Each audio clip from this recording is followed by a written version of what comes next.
Hello, everyone. I'm Bill, and welcome to Bill's Odds and Ends. If this is your first time here, be sure and subscribe and click on that bell icon to be notified of all of my new videos. Also, give this video a thumbs up as it really helps the channel out. And now, on with the video. We're getting ready to do a behind-the-scenes tour. I'm not sure what all this is going to entail, but I've heard that we are going to get to go somewhere where nobody gets to go but the winners. It was built by a man by the name of Carl Fisher, who was America's first car dealer, who needed to build a track where he could test cars. You have to take yourself back. Everybody ready to get in the time machine? We're going back to 1909, during a time when there were no paved roads in Indiana, and cars were highly unreliable because of the condition of the roads. It's when that moment Carl Fisher decides, what I need to do is I need to build a track where cars can practice and develop and people can see how good of an investment they would be.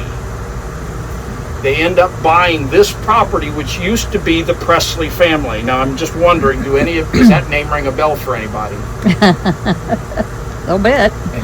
Elvis? Yeah. It's not him. Nah. He's not that old. Although the people who owned the farm here had a daughter by the name of Elva. So that'll have to do today. Our tour from here will be narrated by a tape part of the time, and we are going to head from here past the garage area. I'll suggest you notice as we go by the garages that we're already putting the team signs up on the garages. That's all in, everything you see today is all in preparation for our big month of May.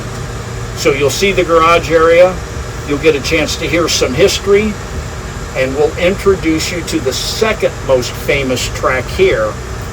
The oval, the one that goes all the way around the outside of the property, is the Indy 500 track, but we'll see the Formula One track also as we do our tour.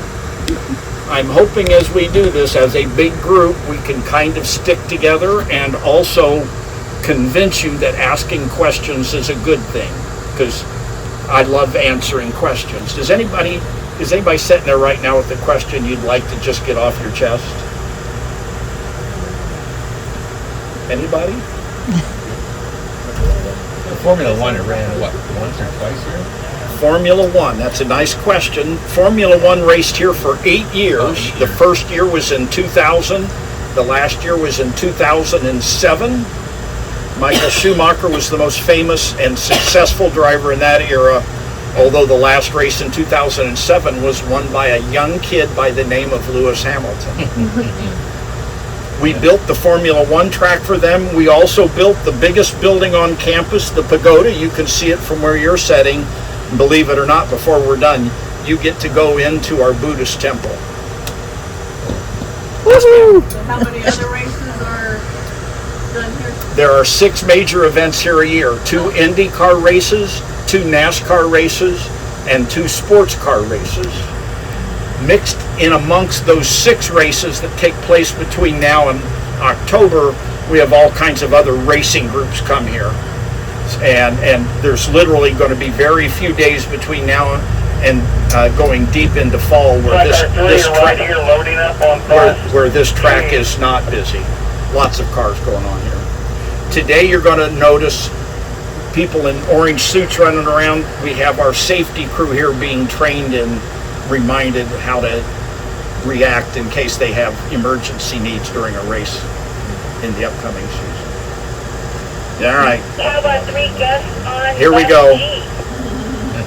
Ready? I'm holding on. Okay. I'll try not to. To the Indianapolis Motor Speedway. I'm Jake Query of the Indianapolis Motor Speedway Radio Network. Right now, you are inside the largest stadium on earth, home of the world's largest single-day sporting event, the Indianapolis 500-mile race. With a seating capacity of 235,000, the Speedway will host more than 350,000 fans on race day every May. In 1908, however, this land was made up of the fields of the Presley farm. That was until Indiana entrepreneur Carl Fisher chose this land to construct a massive 2.5-mile racetrack where the fledgling automobile industry could test their creations on track against one another. Fisher and his partners, James Allison, Arthur Newby, and Frank Wheeler, purchased this land for $72,000. The construction of this facility was completed in the late summer of 1909, but a new surface was required due to safety issues with the track's original crushed stone and To tar your left are surface. the Indianapolis The solution 500 was to garages pave with the this names track with going over up. There are 3.2 million 96 bricks garages for sourced our from around the 14 state of teams. Indiana. The project took only 63 days to complete and was finished in the fall of 1909. As a result, the track earned a new nickname related to its new surface. Today, fans call the Indianapolis Motor Speedway the Brickyard. As attendance at the new track's events began to dwindle, Fisher and his partners opted for only one epic race every year. The Indianapolis 500 was conceived to take place every May around Memorial Day. Ray Haroon won the event's first running in 1911 at an average speed of 74.6 miles an hour. The day was a huge success, and the greatest spectacle in racing was born. The biggest problem with running over a member of the emergency crew is there's no one around to take care of them after you squished them. Well, you should move fast. And you can see some of the cars they've worked on today. They prepare for all kinds of emergencies, cars that are upside down, cars that are stuck in the sand, or cars that are on fire. The last time by, that car over there was on fire. That would have been exciting. There's a good reason for the consciousness about safety here. For decades, drivers drove here in cars without seat belts, no helmets, and a car that had no protection over their head on a track where the walls were made of concrete. It took us until the late 1990s before we said safety shouldn't be our master. And we turned safety around to where cars today are amazingly safe. The car drivers wear fireproof suits that were invented here. They wear a thing called the Hans device, which sets on the driver's shoulder and keeps their head stable in the event of an accident. And they drive cars made of carbon fiber, which are excellent at absorbing the impact of an injury rather than transferring it to the driver. As though that's not enough, we also invented the safer barrier, which stands for steel and foam energy reduction. In each of our four corners, if a car loses control, they're hitting a wall that is backed with a special formulation of foam that will provide a little cushion. All of which has led to drivers, including a driver here on Thursday, that hit the wall and experienced a 90 G-force with the driver who was able to get out of the car on their own and be ready to drive the next day.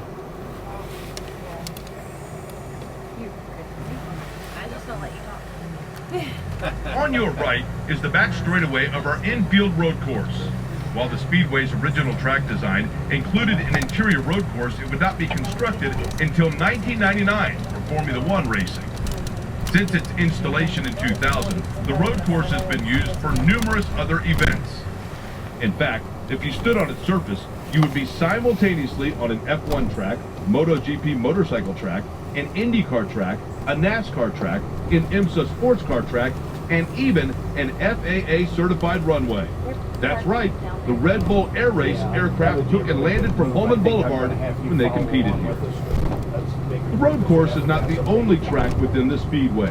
In 2018, IMS constructed a quarter-mile dirt track inside the Speedway's Turn 3. The inaugural event saw over 100 entrants, and it's now a staple event on the USEC calendar. This latest edition is welcome at the Speedway, as the drivers that competed in the Indy 500 in its first 60 years came predominantly from dirt and short track racing. On your right is our infield care center, built in 1948. It is the oldest building on the... You're busy working. I'd rather you miss the tape and not hit the car. We're just going to a news spot. I'm going to ask as we get off if there's anyone on board who would rather use an elevator to get to the second floor than use stairs. If there are a few, we'll take a crew accompanied by Erica on the elevator while the rest of us follow me up the steps. we'll all meet again when we get to the victory podium. Okay, ready? Yep.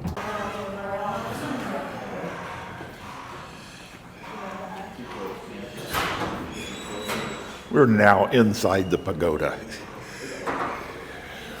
Capacity for keeping track of media.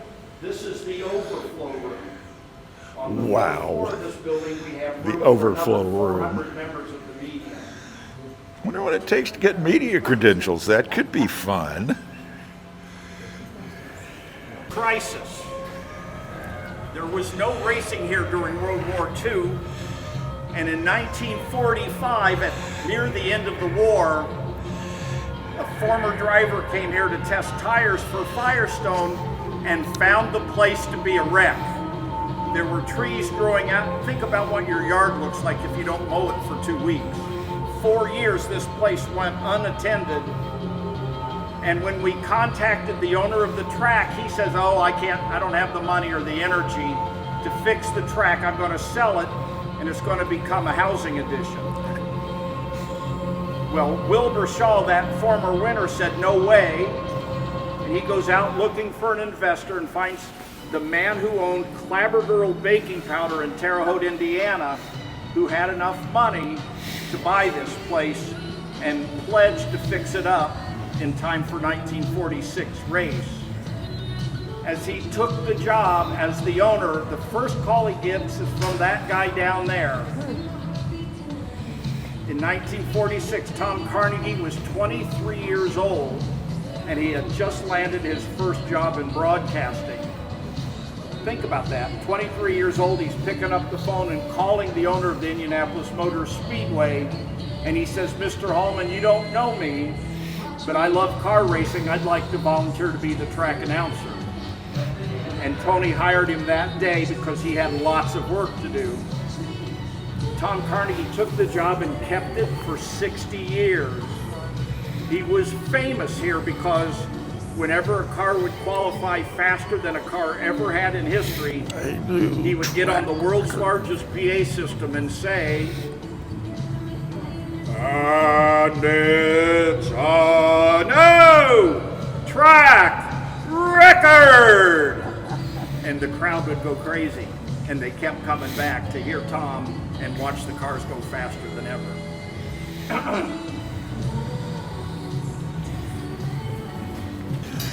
I just want to give you something to look forward to. Now, wherever you go in this facility, you're going to look up and see that logo. The logo was created in 1910, and it was created shortly after we had our biggest first national event, the first U.S. Air Show.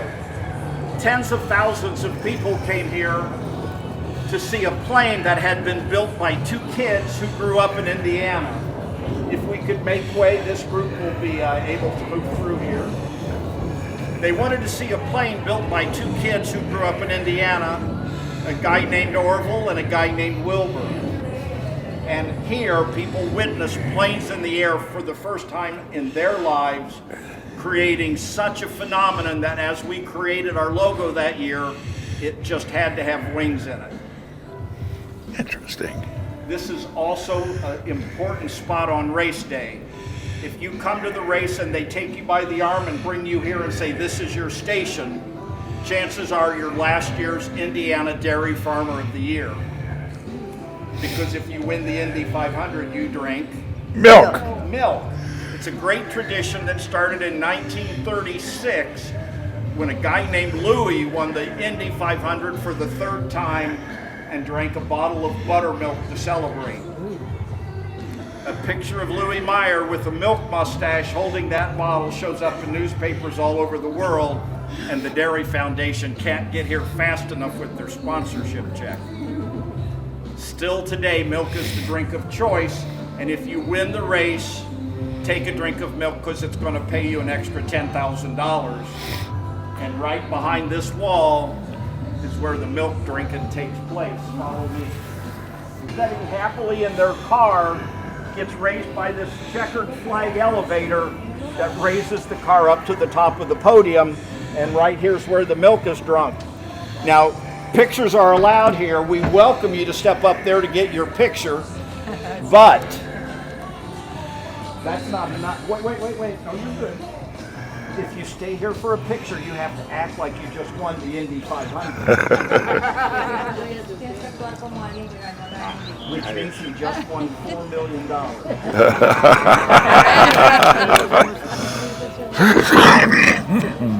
And we have time for pictures. If Erica or I can help with the picture, just say the word.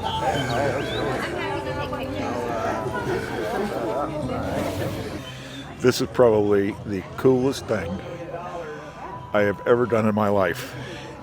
Standing here in Victory Circle at the greatest racetrack in the world. And that right there is the famous Yard of Bricks. 10 grand? Designated pit She just won the race. They get 4 new tires. Their tank is 18.5 gallons refilled. 2.5 miles. All right, ready?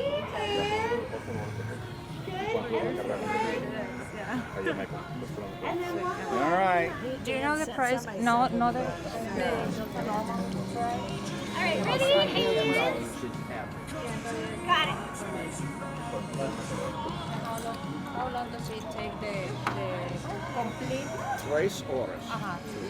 race hours? I wonder if that was one of the cars that the safety crew was working on today.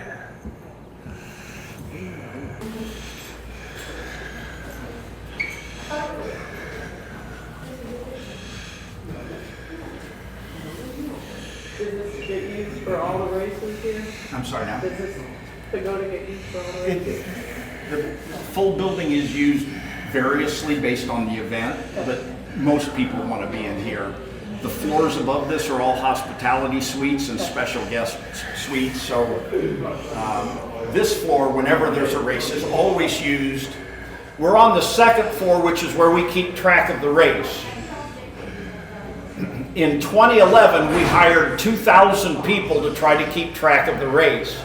40 cars, and that's the best computer we could come up with. Suffice to say, when the race was done, we said who we think won, maybe. And it took 3 days to make that official, but we finally decided Ray Haroon won the first Indy 500. As technology improved, so did our ability to keep track of the race. And as we walk by, here's a nice picture of us using radios and index cards to keep track of the race. But the picture here that tells the story is the guy with the funny hat. Just check him out as you walk by, and I'll tell you about him once we get into scoring and timing.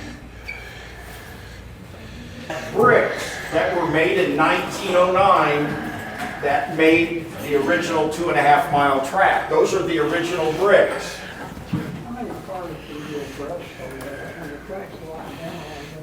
Isn't that, you notice something many people do, is that track is dang narrow. When you consider 3 cars wide make up the starting row of the Indy 500, It's so cars cool will being come inside down the main pagoda. straightaway, reaching a top speed of 240 miles an hour at the end of the straight on this narrow track.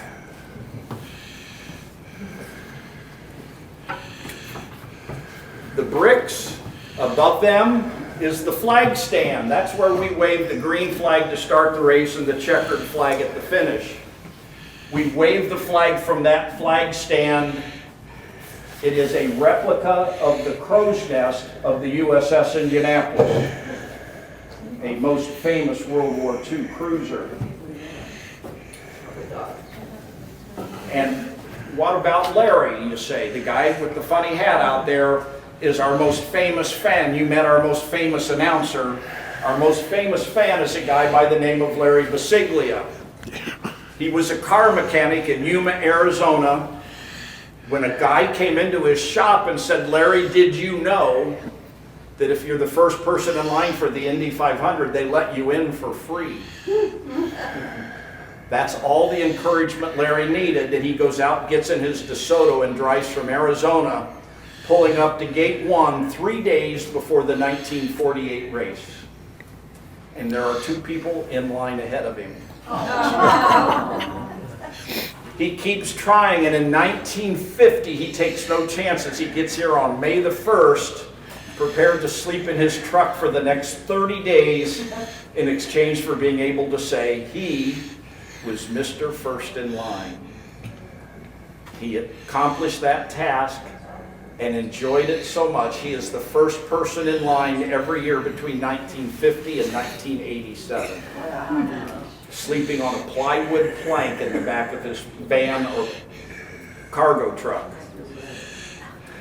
He eventually becomes famous here in Indianapolis because when Larry showed up in his wild-looking truck covered with racing decals, wearing his railroad engineer's hat, everybody here knew it was race time.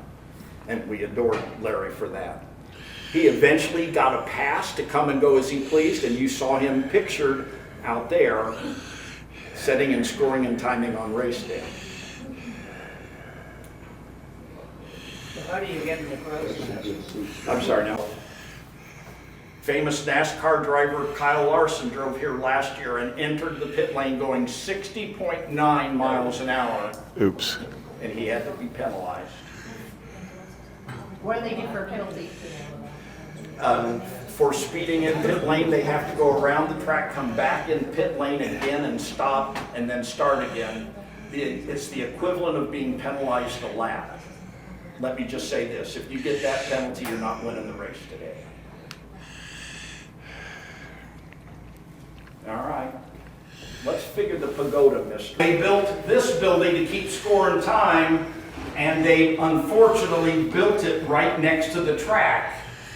Some people might see a flaw in that thinking. They realized that after 4 years, after 4 cars crashed into the executive office, they decided to build a new scoring tower, and when they do, Carl Fisher builds this building in 1913, a pagoda. He builds this building because his wife loved Japanese architecture.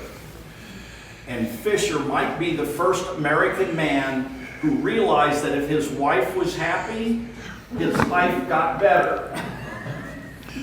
You wondered where that came from, right here, this building.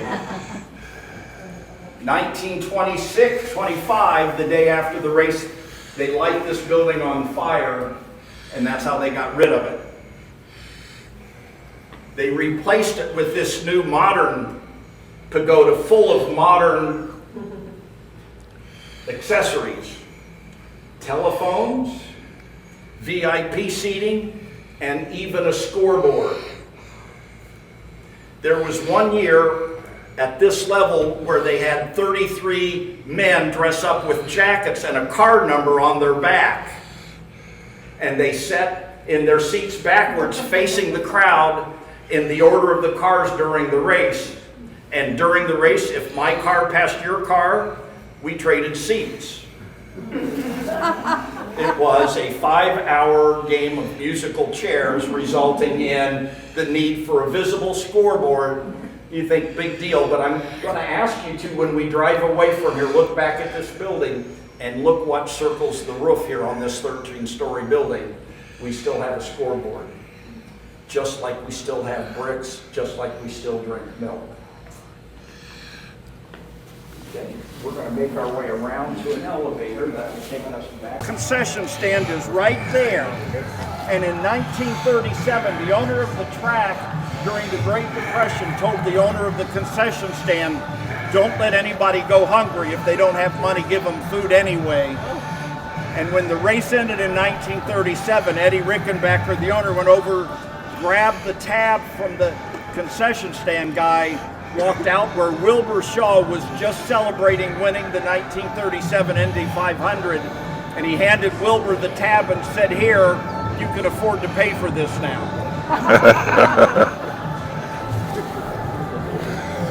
These are all bricks that were part of the original track here way back then.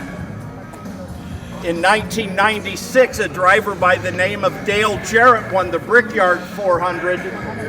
And after winning the race, instead of driving donuts like a nincompoop, he got out of his car, walked back out onto the track, got down on his hands and knees, and kissed the bricks. It looks like some of you are lined up thinking about this now. And good news, we do allow people to kiss the bricks. And part of your admission on the tour includes me helping you up if you need help. I don't have any bills. We aren't going to make you, although we will talk about you on the way back. Anybody? I'm a kid. Atta girl.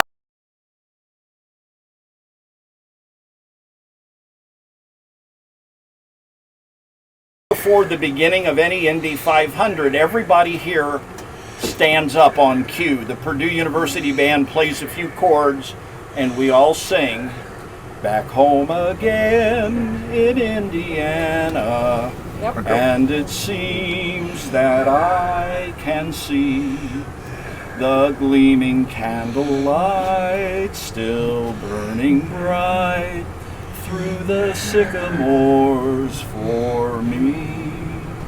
The new mown hay sends all its fragrance through the fields I used to roam. When I dream about the moonlight on the Wabash, how I long for my Indiana home. Not quite Jim Neighbors, but pretty good. You're right, it's not. That was wonderful. But it is a song that was made famous by Jim Neighbors. All of you under the age of 50 probably know who I'm talking about. I remember it when it was sung before him. He was here in 1972 as a TV celebrity when the owner of the track came up to him the night before the race saying, "Jim, I'm in trouble. The man who's supposed to sing tomorrow just called to say he can't make it. How would you feel about singing for us?" And Neighbors, without asking any questions, agrees immediately. He gets here early the next morning, finds the Purdue band director and brags. He says, "I got asked by Tony Hallman to sing the national anthem today. Can you play it in the key of G?"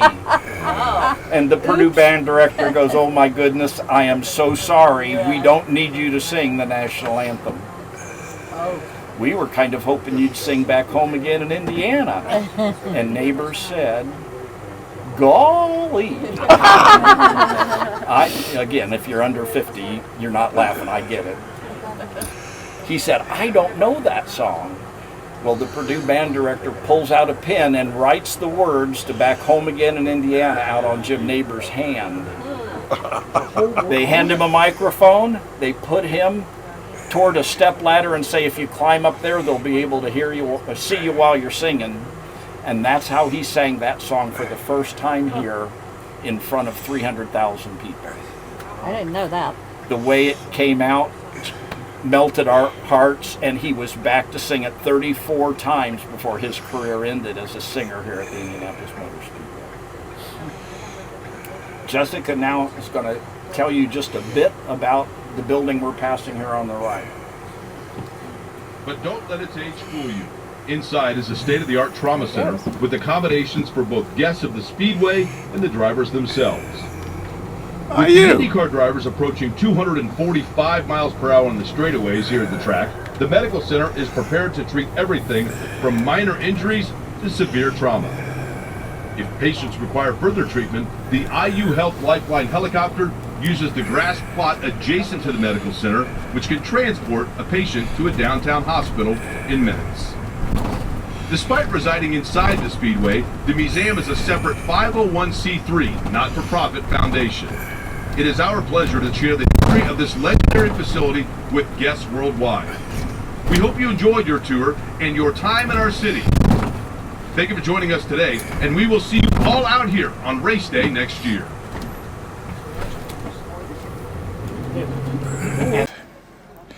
Always got to be doing some shopping. Anyway, we've had a fabulous day here. I don't know if there will be a part 1 or part 2 or part 3 when I sit down to edit this, but I hope you enjoy watching it. If you're ever in the Indianapolis area, you ought to make it a point to come out here and check out the museum. You can get details on IndianapolisSpeedway.com, I believe it is the address. If you just Google search Indianapolis Speedway, you'll find it. Anyway, That's all for now, and thanks for watching.